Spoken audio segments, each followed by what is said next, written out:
Good morning.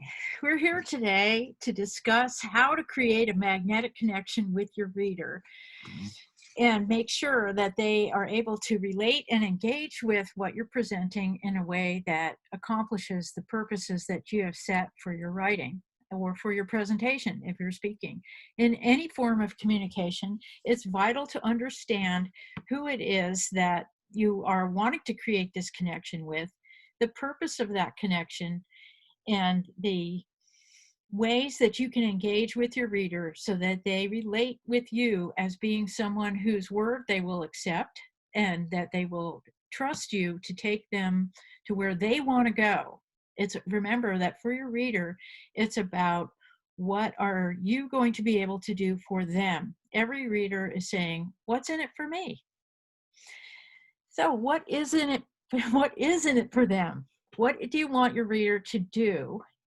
What is the reaction that you want to produce in your reader with the content that you're presenting?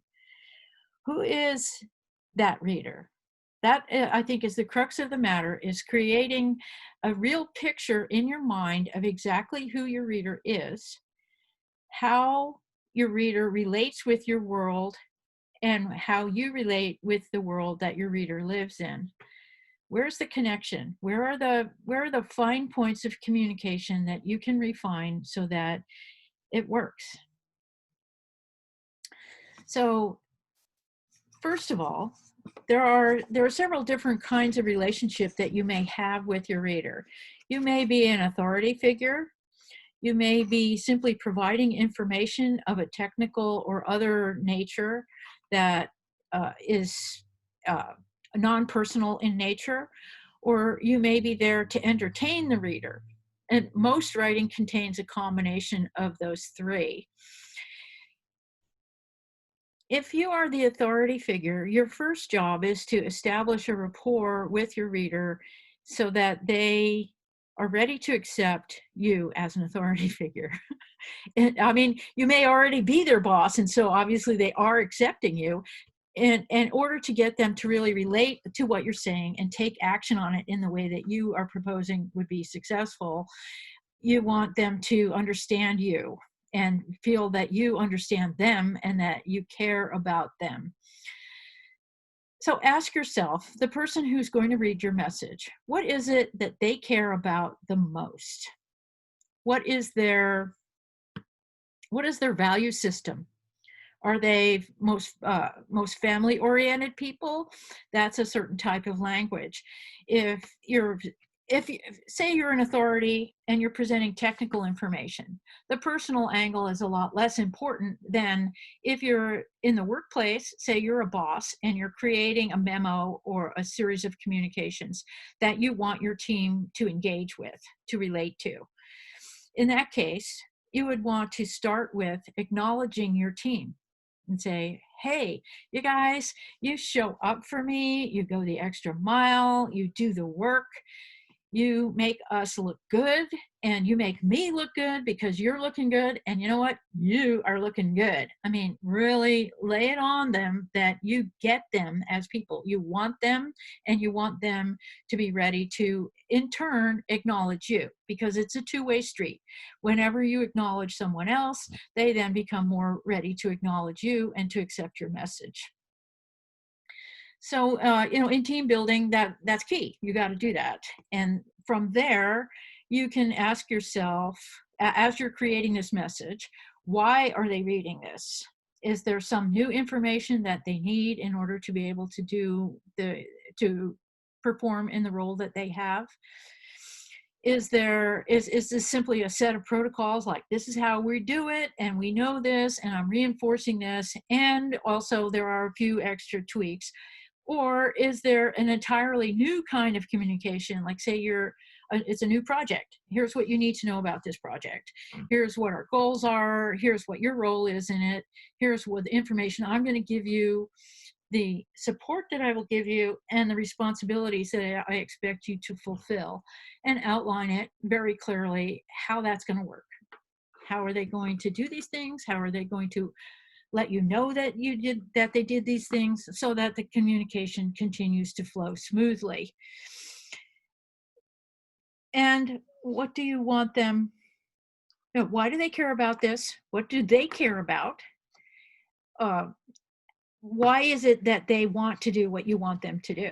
Because first of all, you showed them respect, you showed them acknowledgement, you exerted your authority carefully and without overdoing it, but yet making sure they get it. I'm telling you what to do and you are going to do it.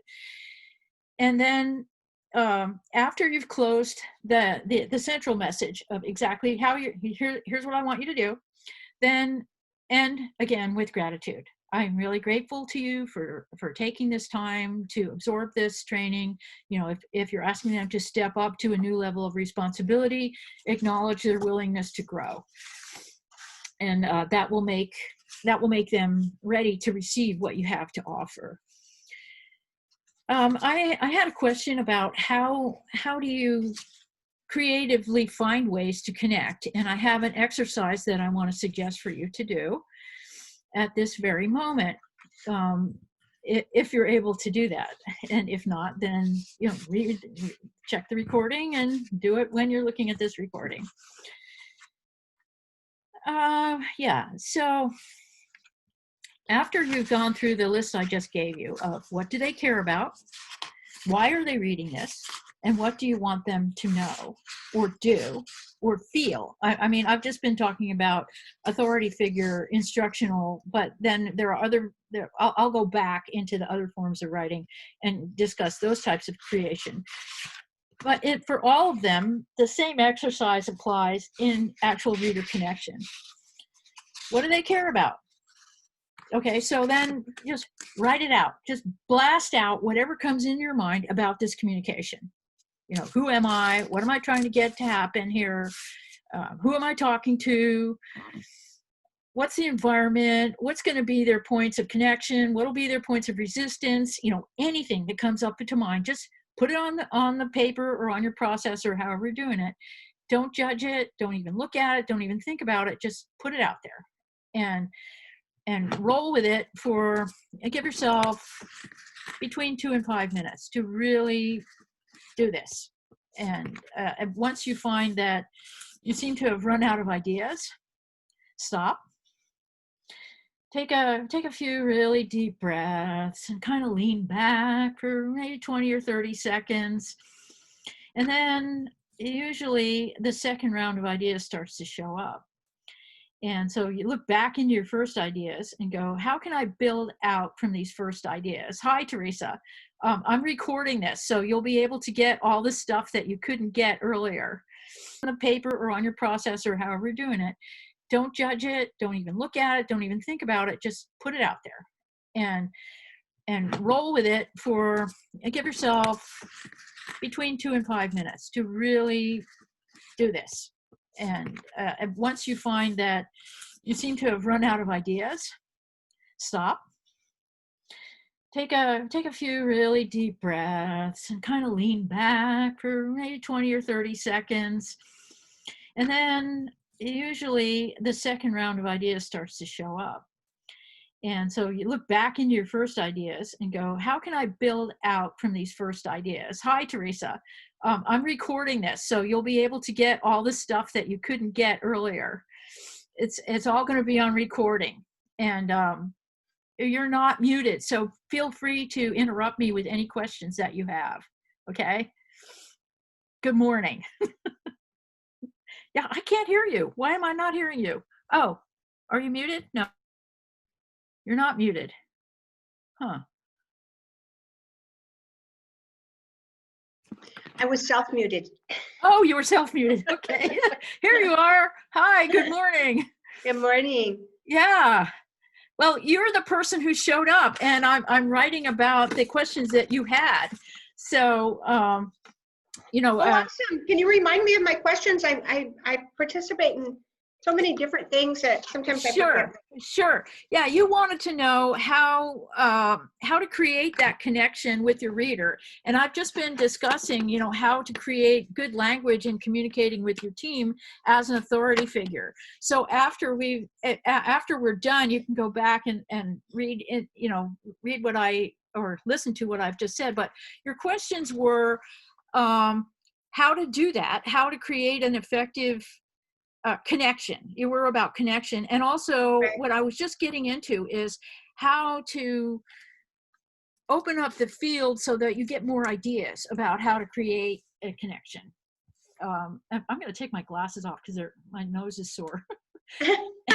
I don't need to see that badly. But That's why I wear contacts. Glasses can be a pain. oh yeah, yeah, I know. And these particular glasses, they work really well, but they're heavy on my nose, and I broke my nose once, so ouch. Oh, But okay, I don't need them right now, so that's good. So what I'm suggesting is I'll go back. I'll recap for a second here. Ask yourself, what does your reader care about? What are their values? Who are they connected to? What's their world like? What world do they live in? And create in your what their mind. values are. I'm writing down what their values are and what they care about. Yeah, what they care about, and what is their world like? What are the boundaries of their perception, if you like, Okay. so that you can ideally create a complete picture in your mind of the person that you're addressing, and understand the language that they use, so that you're speaking to them in their language, not in your language. Yeah, What in if you other have words, multiple persons? Like, what if you have multiple persons, like the PWN? yeah, then you kind of that's where the next part of the exercise comes in, Oh, okay. because it's about finding common ground in the field of communication. Like first, I was just suggesting that the three questions that I want you to fire hose about is, what do they care about? Why are they reading this, or why are they listening to you if you're speaking? And what do you want them to know? So between those three, a whole lot of ideas is going to come up. And if you just go ahead and do free association, or write it out just as it comes without judging it, or even like let it jump from one idea to the other, it doesn't matter. The point is to get it out onto the paper or the screen where you can see it. And then you'll start to see a common thread.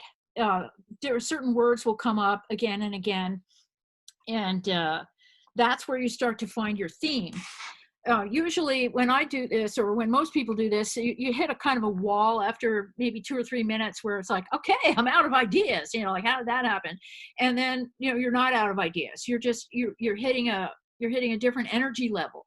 So back up a little bit, take some deep breaths, make sure you smile extra, and and then look back at, and then by then new ideas will start to show up. So add those to the flow until you feel like, okay, yeah, I'm ready for something different. And then go back into what you've just written and see what words or ideas come up more than once, or that there are similar, a word that's related to, or an idea that's related to something else that's not quite the same, but it's kind of the same. And then pick between 1 and 3 of those. I recommend 3, because then you're going to get more variation. But sometimes when I'm word journaling, I just do 1. Like, okay, what are the synonyms for brilliance? Put brilliance at the top of the page, and then you kind of go through it. Okay, luminosity, light, shining, all the different things that come up. And then as you do that, you'll start to see new connections forming between your ideas that you may not have noticed on the first round. So that gives you more of a point of creativity to say, this by using this group of ideas, I'm going to be able to get this across more effectively. Right, because you're pulling from them and you're grouping together with the commonality. And that could spark a whole idea in a paragraph. Yes. And maybe the theme of your letter. Right. Exactly. That's the idea, is that by drilling into what popped up for you again and again, that can be your theme. And because that's what your mind is showing you, this is what's most important to me at this point. And especially when you've begun the thing by visualizing your reader, that's what's going to be most important to them as well. And then you can do the same thing for your point of view in the conversation. What is it? What's important to me about this? We always know the reader wants to know what's in it for me, and then the speaker also wants to know what's in it for me. What am I getting Yeah. out of doing this? And especially as a leadership person, that you have to nourish your drive or you run out. So you have to take a look at that. But the ultimate game here is to get people to identify with your message and take the action that you're suggesting, and furthermore to be not only willing to do it but ready to do it. They want them to be like all about it, right? So that is just what I'm struggling with. I'm struggling with, well, like now, look at all the people who really need this class. Why in the heck aren't they on it? It's like yeah, all the people that could benefit from listening to Joey at Coffee Talk yeah, aren't on there. I don't know how to, I can't make them engage, but I don't know how to get them to want to engage. yeah. Well, some people are not on this call because they have other commitments, and that's one of the reasons I'm glad that this time I remembered to hit record. But I think this is a unique moment in that so many people are Oh, sorry. Quiet, dogs. this particular time when we're having this conversation Mm-hmm. it's been really difficult for so many people, and people, a certain kind of shutting down is taking place for a lot of people.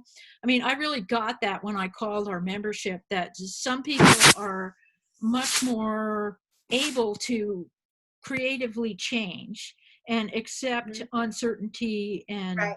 and sad things.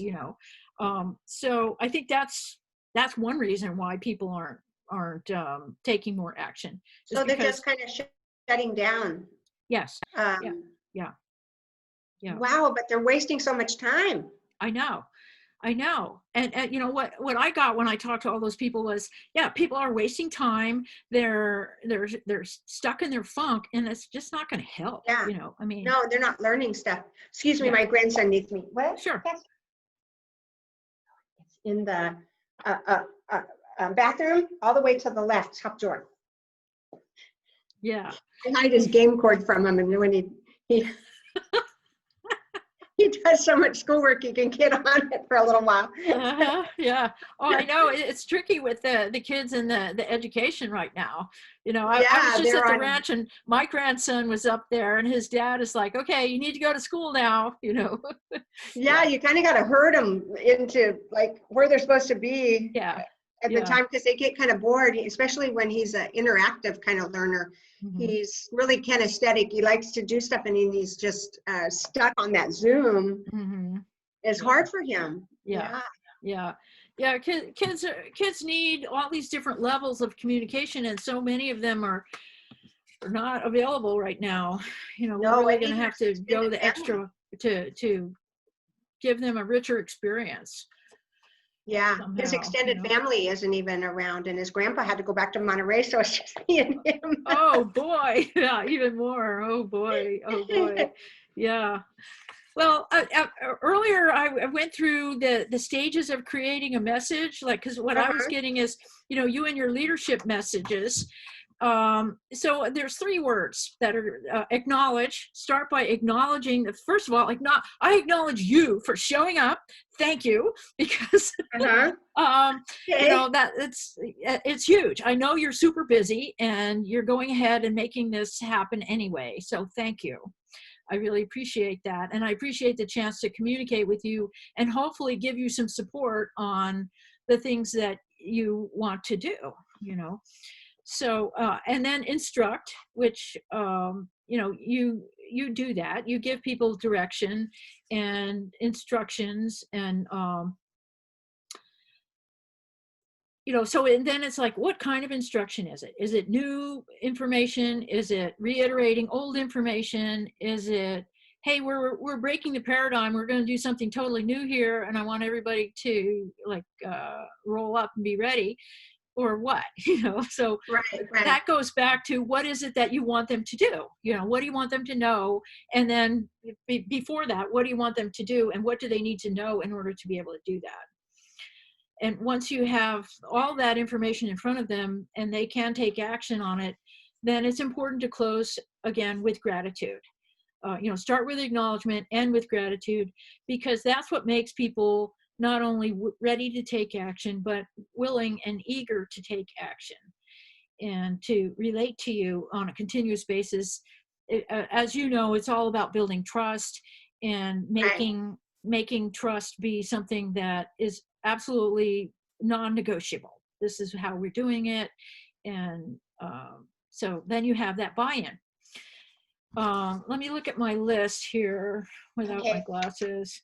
So that's kind of the essence of what I was hoping to convey today. And now we have more time, and so I want to know what else I can do for you. What time is it? It's 21 after. Yeah. What time? How long does this go for?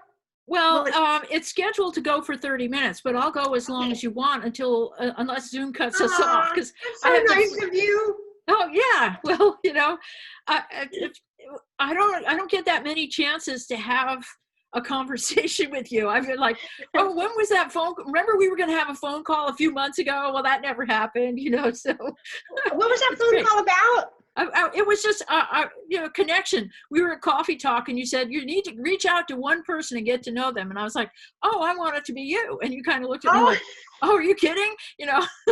Oh, I'm sorry, I don't remember that. I'm like a shiny thing person, like, oh, a shiny thing over here, and I run over here, and I'm back and forth and stuff.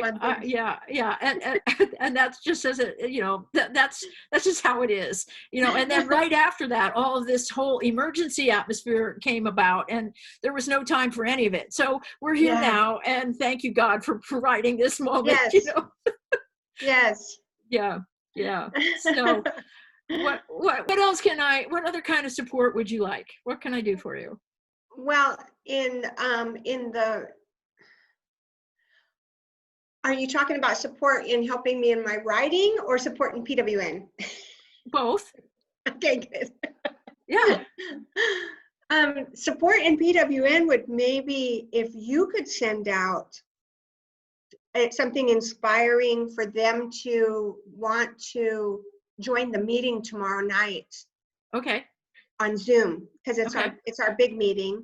And we did have a good turnout for our regular membership meeting last time with Dr. Kern. I think what did we have, about 23, somewhere around there. So it wasn't bad. Yeah. But if you could maybe write something inspiring and post it on the Facebook, PWN Facebook. I will.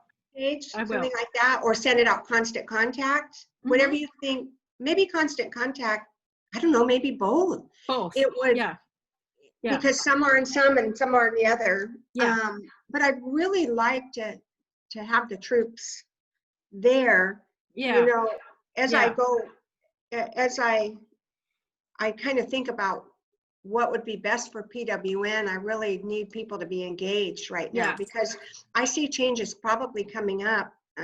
Maybe how the membership meetings look.